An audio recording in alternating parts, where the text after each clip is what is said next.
All right, everybody, welcome to the Unit 1 review video, and this is Foundations of American Democracy. I just want to remind you that this is an overview in the clearest sense of the word, and if you need more information on any of the information in this presentation, pay attention to the parentheses next to the title of each slide, and that corresponds to a video in AP Classroom that you can go to if you feel like I just need to know a little bit more about that topic. All right, let's get into Unit 1.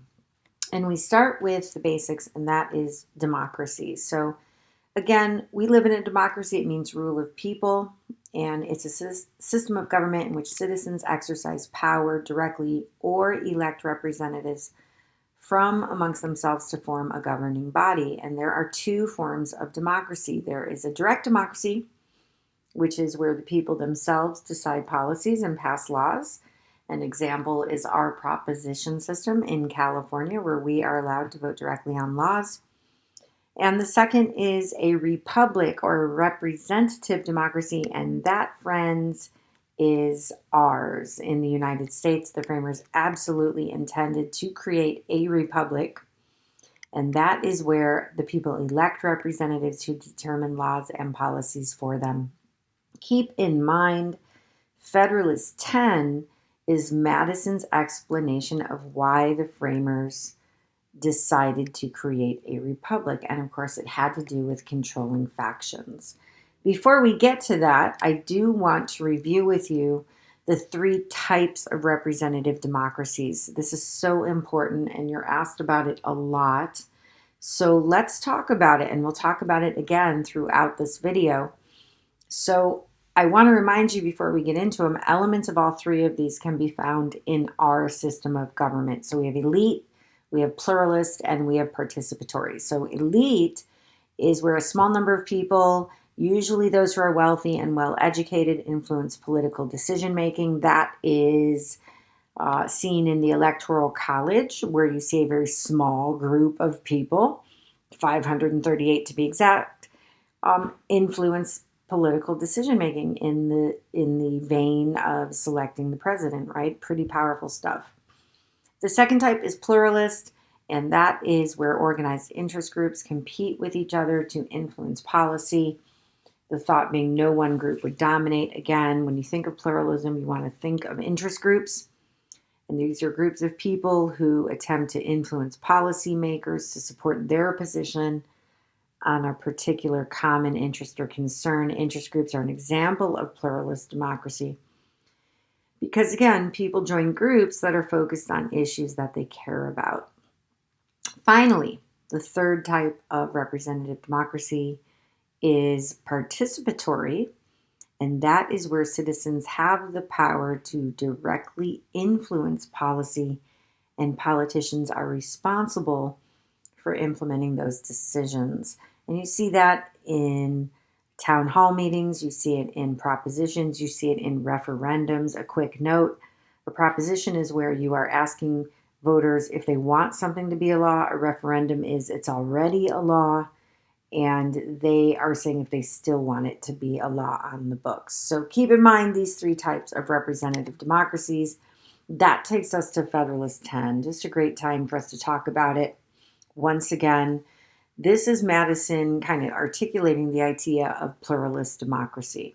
So the point he's making here is the U.S. is going to be pluralist.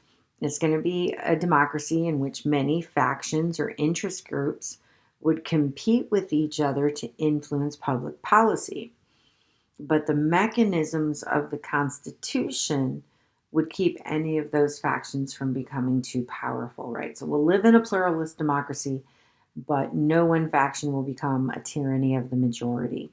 And that is because of the way that our government is set up with three branches of government and with federalism in place, and the size and diversity of our country makes it hard for one faction to seize control of every level of government. So that kind of brings us to natural rights philosophy. And here, we're really kind of talking about the rights of the individual. And that's a huge theme here, is what should be the rights of the individual, what should be the rights of the government, right? Or the priorities of the government. So we contrasted the ideas of Thomas Hobbes and John Locke. And you guys really want to focus on John Locke, right? Because he's the one that really has that incredible influence on the framers and on Thomas Jefferson. So let's really focus on him here. And he says basically all people are free and equal and rational. They possess unalienable rights to life, liberty, and property. People have the right to punish others who don't respect the inalienable rights, but most people can't really survive in a state of nature because people are constantly seeking personal advantage. So because the natural rights can't be protected in a state of nature, people leave the state of nature to create a social contract to form a civil society, right? So they basically agree to surrender total power to a government that will protect their natural rights. That's the whole purpose of the government. And if the government doesn't protect those natural rights, it can be replaced through rebellion if necessary. So again, folks, you really want to focus in here on the aspects of natural rights philosophy that influence the founding generation. And these are topics we've talked about so many times. Individual rights. Americans were so aware of their rights and viewed them in very Lockean terms. Popular sovereignty, that means all power comes from the people. The people consent to be governed. And so if the people can consent to a government, that means they can withdraw their consent through rebellion if necessary. So that's very influential in justifying the American Revolution. Limited government.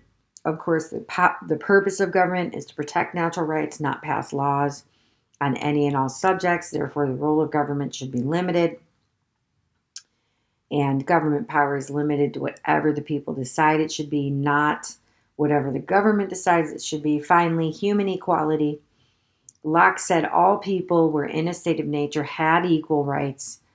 Rulers are not determined by God or nature. And this really spoke to people in America because men there were not as restricted by class as they were in Europe. And so this idea reinforces the concept that all white men were equal and that kings and aristocrats were not needed to effectively govern. So, of course, all of this is so incredibly influential on Thomas Jefferson and on the Founding Fathers, and we really see evidence of that in the Declaration of Independence. So this is a great time for us to review another foundational document. You see here, Jefferson's claim was that Americans were justified in declaring independence from the British because the natural rights of the American people had been violated. And of course, he cites that list of grievances that you guys read as evidence to support his claim that the Americans are justified in declaring independence because it showed all the ways the colonists' natural rights were being violated by the king. And again, because the purpose of government is to protect the natural rights, and Britain wasn't doing that, the American colonists were justified in declaring independence. So you really want to make sure that you can connect natural rights philosophy to the Declaration of Independence. Those are the questions you'll be asked. Shout out to this group, Robert, Jerry, Jessica, and Alfredo. I believe they're in period 2. This was their Venn diagram they did way back, in August of last year. Notice where the Venn meets. Both say purpose of government is to protect the inalienable rights of the people. Both say the people have right to revolt against government if it fails to protect their rights. And both mention life and liberty. Excellent work too, you guys. All right. So in keeping with this theme, this idea of what is the power of government and what's the best way to protect people's rights, that brings us to another foundational document, and that is the Articles of Confederation. So This is the first government of the United States. It was created during the Revolution, and it really reflects a distrust of centralized power. And so you really see the concept of limited government exemplified here because the national government had so very few powers and the states were sovereign. And of course, the Articles is eventually replaced by the Constitution. So really quickly, the strengths you can see there on the screen: the Northwest Ordinance, first cabinet departments. They guide the U.S. or the colonies through the war, and then they get some European countries to recognize the new country. But oh my gosh, what we know about the Articles is we know about its weaknesses, right? So no executive branch, no power to regulate interstate commerce, no power to forbid the states from issuing their own currency, causing economic chaos, no power to enforce its own laws or treaties, which caused foreign nations to become angry at the U.S. as American citizens were violating treaties. It was just too hard to pass a law. It required 2/3 vote, and all states had to approve an amendment. One was never approved because they really weren't unified. You guys remember, they were really kind of jealous and suspicious of each other. The country was so new at that point. So they just weren't working together. There was a very limited judicial branch. All states had only one vote in Congress, which, you know, the more populous states wondered about the equity of that. And then finally, there was no power to tax, and that was really the big issue. Congress could only borrow money or ask for it from the states. It had no way to pay its debts and no way to really effectively run the country. And of course, that leads to the crisis of Shays' Rebellion.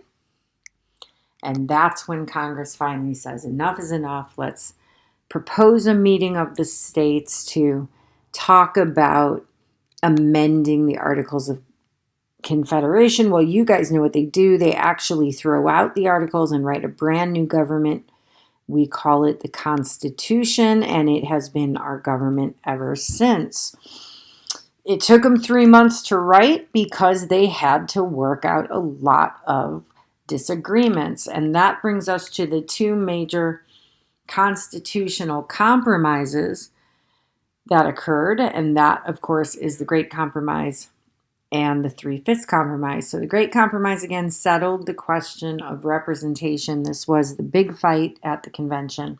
How would the states be represented? The small states wanted equality. The large states wanted it based on population.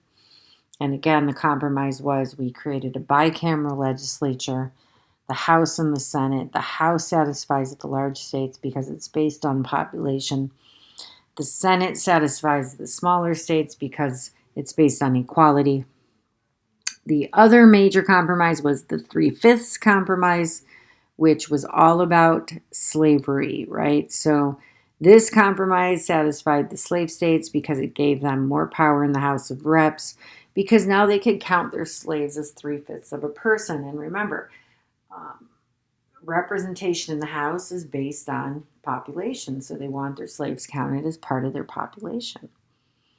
And this compromise satisfies the non-slave states because it meant slaves would also be counted for taxation purposes. All right. So right away, two sides emerge over the Constitution. Those who oppose it are called anti-federalists. They just really thought the Constitution created much too strong of a national government, and they were worried about the lack of a Bill of Rights. The supporters were, of course, the Federalists, and they argue that things like Shays' Rebellion showed the government needed to become stronger, and that there were internal devices like checks and balances and separation of powers that would keep the government from violating people's basic rights. And that brings us to Brutus I, the most famous of anti-federalist papers and the only anti-federalist paper we read in class. Again, this is yet another foundational document, the fourth one we will talk about in this video. Again, here is Brutus 1 in a nutshell. So he basically says the Constitution creates a national government that people really cannot control. And he has a couple of major arguments. The first is that the states are going to lose all their power under this Constitution, and eventually they're going to be reduced to just one large state.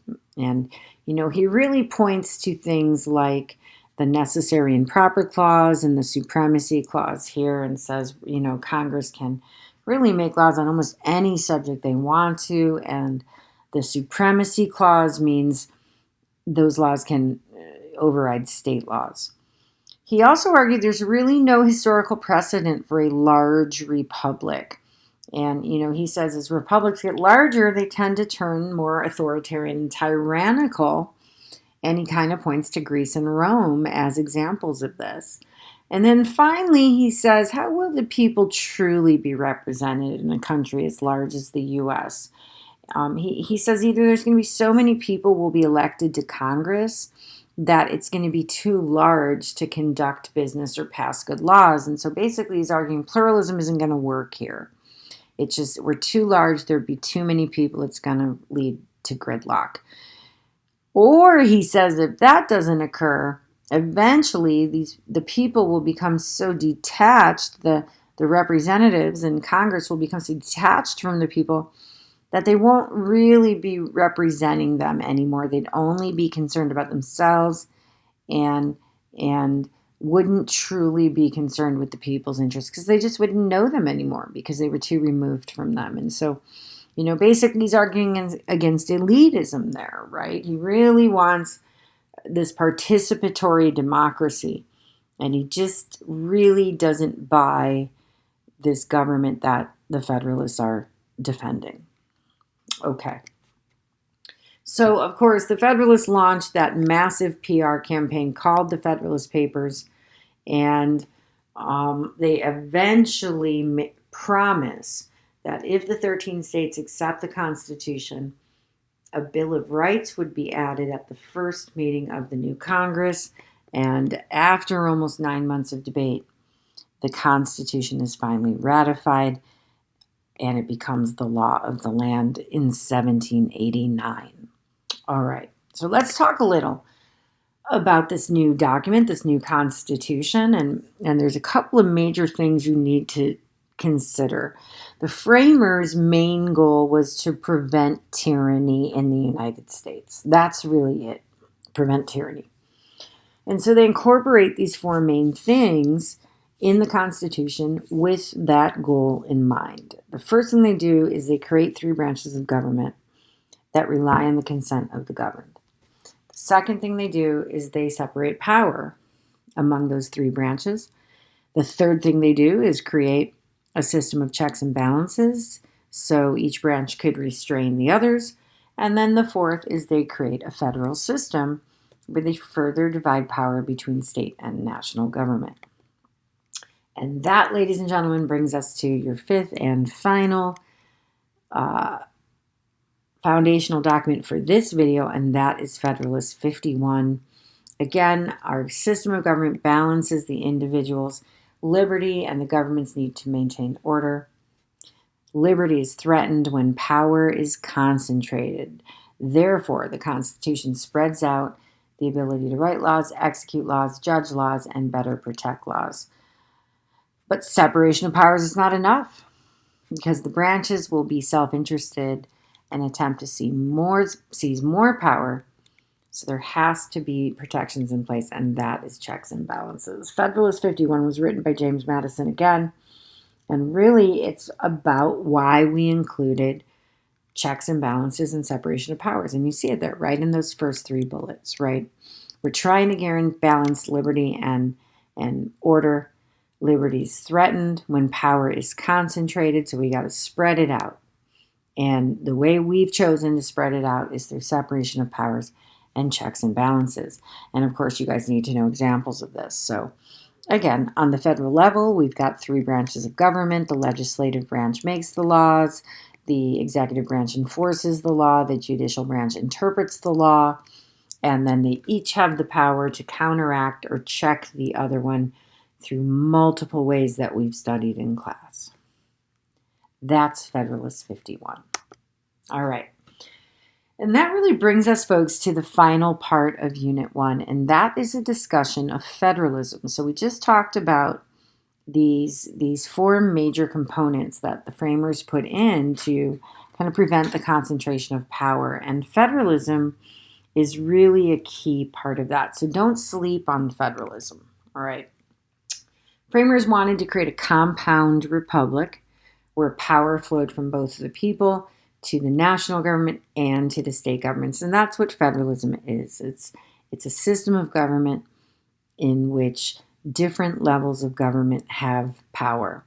They rejected the idea of a unitary system that was too much power for the central government, and they rejected the Confederation because we tried that under the Articles, and it just didn't work. Now, when we talk about a federal system, we're talking about different powers assigned to different levels of government. That's really what federalism is all about. So when we talk about the powers of the national government, you want to think about what the framers created. And they wanted a strong national government that would provide national security and promote a healthy and efficient economy. And so in general, the national government has two types of powers. They have exclusive, or what we call enumerated or delegated powers. And those are the powers specifically granted to the national government by the Constitution. And you guys know these. You see examples of these there on the screen: print money, regulate interstate commerce, declare war, establish post offices, etc., right? Those are all delegated or exclusive or enumerated powers, exclusive to the national government, enumerated in the Constitution. And then the other type of power the national government has is implied powers. Remember, these are powers that are not written down, but rather granted under the authority of the Necessary and Proper Clause, thanks to the case McCulloch v. Maryland, which we are going to talk about in a few minutes. So if you're going to talk about the power of the national governments, remember we're talking about a federal system. You also want to talk about the powers of the states governments, which are immense, right? The default position of the framers was that the states should have the most power. So they spelled out the powers of the national government in the Constitution because they were the exceptions to the position that the states should have most of the power. So you guys remember, think back, Congress has 27 powers and the president has 8 major powers, right? So that was the point here, is that the framers said we're going to spell out what their powers are because everything else defaults to the states. Now, the 10th Amendment actually says that. So the 10th Amendment is the hero. It's the shield of the states, right? It says that all powers not given to the national government are reserved to the states. We call it the Reserved Powers Amendment, right? So states have the primary responsibility to provide public safety. We call that police power, right? So almost all public safety, fire, police, etc., comes through the states. All right. Finally, both the national and state governments share some powers, folks. We call those concurrent powers, and they are operated by both state and national governments. You see examples there: collect taxes, build roads, borrow money, establish courts, make and enforce laws, charter banks, spend money for the general welfare. All right, so all concurrent powers. All right. So, a huge part of this issue really is about shifting power and how power through history has shifted back and forth between the state and the national government. So you have to be kind of aware of that the relationship that's developed between the feds and the states is kind of a balancing act. And power shifts depending on what's going on in Congress or SCOTUS or with POTUS or the people or the states. And we're going to talk about the different stages of federalism in a moment. But notice on this image the tools that each has, right? So the states have the 10th Amendment. The central government has the Commerce Clause and the Supremacy Clause and the Necessary and Proper Clause and the 14th Amendment, right? So some pretty heavy hitters there. And again, federalism is like a teeter-totter where power kind of flows back and forth depending on what's happening in the country. And that brings us to types of federalism. Again, that's just what I was talking about on that last slide. There's been some pretty major shifts in federalism. Dual federalism we call layer cake federalism. You can see it in the image there on the screen. That's where each level of government's roles are very clearly defined. They never mix. They each have their own authority and their own power. And that really was federalism in the United States up until the Great Depression. And then you see us switch into more kind of cooperative federalism, right? So marble cake federalism, we might call that, right? And that's really where the programs and the authority of the different levels of government are mixed between the national, state, and local government. That came about during the Great Depression when, it was really all hands on deck. Every level of government needed to work together to try to assist the American people. We're currently in the era of fiscal federalism, fiscal meaning money, right? And you want to remind yourself here of the importance of grants that Congress gives to the states and how they can use those grants to various levels of control. So categorical grants are, remember, those very strict grants where states have to spend the money exactly as the feds tell them to spend it. Block grants, the states love block grants because the states can spend the money on broad topics. And then mandates, the worst, right? Mandates are requirements from the feds to the states, right? So think about the wolves in Idaho video that we watched back in September. There's a great example of a mandate, the Endangered Species Act, right? Where states have to comply with a federal mandate. All right, let's wrap this up. Devolution. Again, let's not forget devolution. That's kind of the reversal, right, of what we've been talking about. Devolution's when the federal government gives a power back to the states. They had it at one point and they decide better for the states to handle that issue. And welfare reform is a very good example of devolution. All right. Finally, last two, I saved the best for last. What does the Supreme Court have to say about federalism? Don't be put off by all the text on the screen. We covered two SCOTUS cases in Unit 1, and they are McCulloch v. Maryland and United States v. Lopez, two federalism cases. So let's talk McCulloch first. That was the oldest one. This one was about the Bank of the United States, if you recall. Can Congress create a national bank, even though it is not one of their powers in the Constitution? And can Maryland tax that bank created by Congress? Of course, you see the answers the Supreme Court had to both those questions. Yes on the bank, no on the tax. You see their reasoning. And this is so important for Congress, right? The powers listed in the Constitution are not a complete list. That's what the Supreme Court ruled. And they really kind of key in on the necessary and proper clause and say, well, the framers included the necessary and proper clause so Congress could act whenever and however necessary and proper to execute their other enumerated powers. And they decided there are many enumerated powers that would make it appropriate for Congress to create a national bank. In addition, the court ruled the supremacy clause says that laws passed by Congress are supreme to state laws. So Congress's law establishing a bank is supreme and overrides Maryland's law taxing that bank. Again, the significance of McCulloch v. Maryland, it's a huge win for the federal government. It tips power in the federal government's favor. It establishes that Congress has implied powers thanks to the necessary and proper clause, and it clarifies that laws passed by Congress are supreme to laws passed by the states. Let's turn our attention to the second case. That was United States versus Lopez. This is a more current case, and that was about the Gun-Free School Zones Act. Is it a necessary and proper use of Congress's interstate commerce powers? The court said, no, it's not. Again, there it's the reasoning. The Gun-Free School Zones Act had nothing to do with commerce. and is not essential to regulation of economic activity. The court said there is nothing in the wording of the law, even connecting gun possession in school zones, to their effects upon interstate commerce.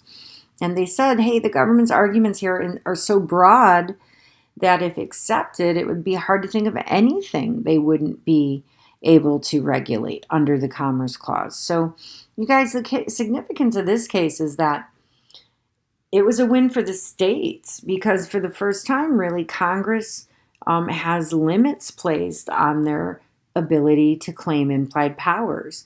And it really shows that although Congress has implied powers, those powers are not unlimited and must be carefully traced back to an enumerated power to be ruled both necessary and proper. All right, folks, I really thank you for sticking with me till the end. I know this was long. Again, if you have specific questions, go watch the specific videos in parentheses in AP Classroom. If not, you are ready to take your Unit 1 progress check. So get off to AP Classroom right now. Take those 21 questions so you're ready for your next class period. Have a great night, folks.